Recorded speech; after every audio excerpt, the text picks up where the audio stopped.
I never imagined we'd end up here. Me alone in the dark, reliving every second of the past 2 days. It all began with a conversation I never wanted to have.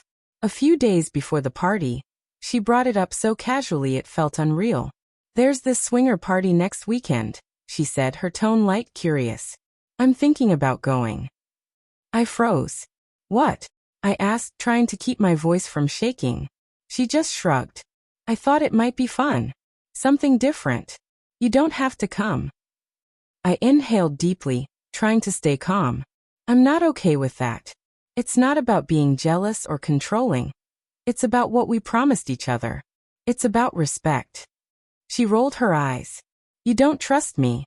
You're overreacting." "I do trust you," I said, "but this isn't only about trust. It's about boundaries. About the meaning of us." She crossed her arms. "Maybe I don't want those boundaries anymore." That night spiraled into chaos. We argued for hours. I remember pacing the living room, desperate to make her understand. She shouted back, saying I was suffocating her, that I didn't care about her freedom. "I love you," I told her, my voice cracking. "But love isn't about letting someone walk all over you. It's about mutual respect. And right now, you're tearing that apart." She looked at me without flinching. "I'm going, whether you like it or not." The next morning, I woke up to an empty bed and a message she hadn't bothered to say out loud. "I'm sorry you feel this way. I need to live my life." That was the final blow. I felt like I'd been tossed aside. Nothing more than a roadblock in her search for excitement. I didn't hesitate. I made an appointment with a lawyer that same day. If she was going to choose that path, I needed to protect what was left of myself. Filing for divorce felt like admitting we'd failed. But what other choice did I have? And then, unexpectedly, she walked into the lawyer's office. Her eyes were swollen, her hands shaking, but her voice was calm. "Can we talk?"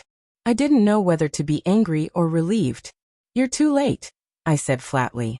"I know," she whispered. "And I'm sorry. I shouldn't have gone. I shouldn't have done any of it without talking to you first."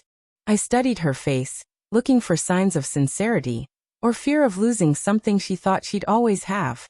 "Then why did you?" I asked. She looked down. "Because I felt stuck. Lost. I thought maybe I was missing something. But after that night, after everything, I realized what I really want. I want us. I want to fix this." There were tears in her voice now, and for a moment, I saw the woman I fell in love with, confused, flawed, but maybe still trying. "I don't know if I can forget how you made me feel," I said.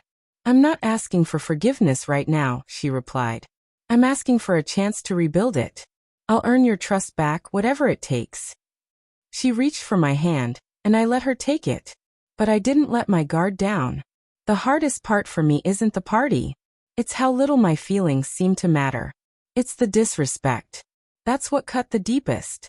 Tears rolled down her cheeks. "I understand now. I swear, I'll never cross that line again. You're my husband. I want us." We spent the next few hours in conversation. Raw, difficult, emotional. She told me how empty she had been feeling. How that party was a misguided attempt to fill a void. I told her how her actions made me question everything. How her betrayal felt like a rejection of who we were. There were long pauses. Raised voices. Apologies. Small moments of warmth. It wasn't simple or pretty, but buried in all of it was a tiny spark of hope. I loved her. That hadn't changed. But love without respect is like a house with no foundation. It collapses under pressure. So I made a choice. "I'll try," I told her. "But this is it. One last chance. If we lose respect again, there's no coming back." She nodded slowly, finally understanding what was at stake. "Thank you. I won't let you down." We walked out of that office together. Not as a perfect couple, not as a success story, but as two people willing to try one more time. I don't know what the future will look like. I don't know if this will work. But what I do know is that love on its own isn't enough. There has to be honesty, boundaries, a shared sense of worth. She shattered something in me. But her decision to come back, to face the pain, to speak from her heart, it mattered. I'm not pretending the pain is gone. I'm choosing to believe in what we could be. If we both commit to the respect that should have never been questioned in the first place. And if that fails, I know I'll walk away with my dignity. Because sometimes, saving yourself is the bravest thing you can do. But for now, I'm choosing hope.